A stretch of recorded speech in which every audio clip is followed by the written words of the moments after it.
Hey everyone, welcome back to my blogs. তো বেশ অনেক দিন আমি বাড়িতে ছিলাম। আমি 2 মাস টানা বাড়ি ছিলাম। 2 মাস পর আমি এই দিনকে যাচ্ছিলাম কলেজে, বিকজ আর 2 দিন পরই আমাদের শিমুলতলা ট্রিপ ছিল বন্ধু বান্ধবীদের সাথে, মানে কলেজ থেকে ওটা থ্রু করেছে। তো তার জন্য সেই দিনকে 4:30 থেকে আমাদের মিটিং ছিল কলেজে। যেহেতু আনইউনিফর্মে ছিল, তার জন্য খুব একটা প্রবলেম হয়নি, না তো চাপের হয়েছে। যাই হোক, এখানে শিয়ালদাতে গিয়ে আমার আনুষ্মিতার সাথে দেখা করে নিয়েছি। তারপর দুজন মিলে মেট্রো ধরবো বলে মেট্রোর দিকে গিয়ে যাচ্ছিলাম। তারপর মনে পড়লো ওর ক্রক্স কিনতে হবে, তার জন্য ওখানে আমরা ঢুকলাম খাদিমসে। বাট স্টিল ওর কিছু পছন্দ হয়নি, তার জন্য আমরা ওখান থেকে তাড়াহুড়ো করে বেরিয়ে গেছিলাম, কারণ ওখানেই 3টে বেজে গেছিলো।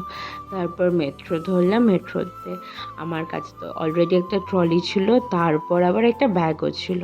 যাই হোক, তারপর ওখান থেকে উঠলাম বাসে। আর বাসটা সেদিনকে প্রচণ্ড ভুগিয়েছে, প্রায় 1.5 ঘন্টা মতন ভুগিয়েছে বাসটা। তারপর নেবেই হাওড়াতে সাহিলকে ফোন করে দিয়েছিলাম, ও আমাদেরকে কলেজে দিয়ে এসেছিলো। আর আমাদের কলেজে নতুন এই ডিস্কো লাইট আর বক্স ইনস্টল হয়েছে, মানে এরপর থেকে ফেস্ট হোক, যে কোনো প্রোগ্রাম হোক, আরও ডাবল মজা আসবে। তো তারপর বাড়ি যাওয়ার সময় ফুচকা খেয়ে বাড়ি চলে গেছিলাম। আর সেদিনকে ওয়েদারটা ভীষণ ভালো ছিল, মানে বৃষ্টি হয়েছিল রাত্রেবেলা। আর এটা বৃষ্টি হওয়ার আগের ক্লিপটা। তো চলো, স্টে টিউন, বাই।